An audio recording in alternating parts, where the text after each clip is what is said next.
আসসালামু আলাইকুম everyone, cooking on recipe চ্যানেলে আরেকটি পর্বে আপনাদের সবাইকে ওয়েলকাম জানাচ্ছি। বাই দ্য ওয়ে, আজকে আমার রেসিপিতে থাকছে কবুতরের মাংস ভুনা। বরাবরের মতো আজকের রেসিপিটিও আপনাদের কাছে ভালো লাগবে। ভালো লাগলে সাবস্ক্রাইব করে দিবেন, লাইক ফলো অ্যান্ড শেয়ার করেই পাশে থাকবেন। সো আমি এখানে 4টা কবুতর নিয়েছি। প্রথমে পরিষ্কার করে ধুয়ে কেটে নিয়েছি।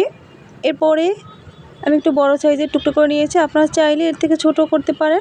নিয়েছি আদা রসুনের পেস্ট, জিরা ধনিয়ার পেস্ট, আর নিলাম স্বাদ মতো লবণ। তো আজকের রেসিপি ভেরি সিম্পল, খুবই সহজে তৈরি করে নিয়েছি। আমি এটাকে একদমই অন্য মাংসের মতো মেখে রান্না করব। এখানে মরিচের গুঁড়ো নিয়েছি 2 স্পুন, হলুদের গুঁড়ো 1 স্পুন, আর নিলাম জিরা ধনিয়ার গুঁড়ো 1 স্পুন।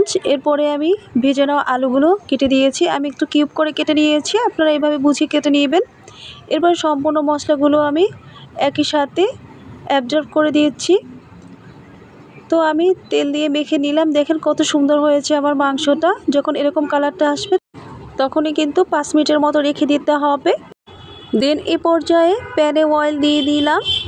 অয়েলটা গরম হওয়ার পরই 4টা এলাচ, 4টা দারুচিনি, 5-6টার মতো তেজপাতা অ্যাড করে দিলাম। একটু ভেজে নিব। এরপর লবঙ্গ অ্যাড করে দিয়েছি। এরপর পেঁয়াজের কুচি অ্যাড করে দিলাম। বেশ কিছু টাইম ভেজে নিব। এরপর ভেজে নেওয়ার পরে দিয়ে দিচ্ছি আমার ম্যারিনেশন করা মাংসটা। এইভাবে ম্যারিনেশন করে একবার মাংসটা খেয়ে দেখবেন, খেতে কিন্তু ভীষণ মজার হয় এবং কালারটা ঠিক পর্যায়ে আছে। তো খুবই সহজে কিন্তু অল্প সময়ে রান্নাটা সেরে নেওয়া যায়। তো এরপরে আমি বেশ কিছু টাইম কুক করে নিয়েছি। প্রায় মিডিয়াম পর্যায়ে জাল রেখে আপনার এটাকে কষে নিতে হবে। প্রথম পর্যায়ে কোনো পানি অ্যাড করা যাবে না, এর থেকে কিন্তু পানি এমনি এমনি বেড়ে যাবে। তো আমি এখানে কুক করে নিলাম। এরপর ঢেকে দিয়েছি। কিছু টাইম বাফে সিদ্ধ করে নেওয়ার পর আবার ঢাকাটা তুলে নিয়েছি। দেখেন নিচ থেকে কিন্তু পানিটা ছেড়ে দিয়েছে। তো আবারও উল্টে দিচ্ছি। তো এইভাবে ধৈর্য সহকারে অনবরত নাড়তে থাকতে হবে। এরপর আবারও ঢেকে দিব। এরপর আবার ঢাকাটা তুলে নিয়েছি। দেখেন কালারটা কত সুন্দর আসছে কিন্তু। এবার দেখা যাচ্ছে কিন্তু মশলাটা প্রায় এরই সাথে অ্যাবজর্ব হয়ে গেছে। এরপর গরম পানি অ্যাড করে দিতে হবে। ঠান্ডা পানি কোনো মতেই দেওয়া যাবে না। দেখতে পাচ্ছেন গরম পানি দেওয়ার সাথে সাথেই আমার কিন্তু বলক উঠে যাচ্ছে। আবারও ঢেকে দিয়েছি। এখানে 90% কুক হয়ে গেছে। এ পর্যায়ে আমি টেলে নেওয়া জিরেগুলো অ্যাড করে দিলাম।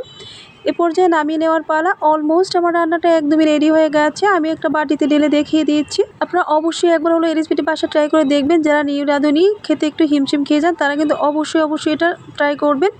তাদের কাছে কিন্তু খুবই সিম্পল এবং সহজ একটা রেসিপি। তো বাচ্চারা কিন্তু এভাবে খেতেই বেশি কমফোর্টেবল। তো আপনাদের কাছে কার এভাবে পছন্দ আমাকে অবশ্যই কমেন্ট বক্সে জানিয়ে দেবেন। সুন্দর হাতটা দিয়ে একটা লাইক করে দেবেন। আজকের মতো এখানেই বিদায় নিচ্ছি। আল্লাহ হাফিজ।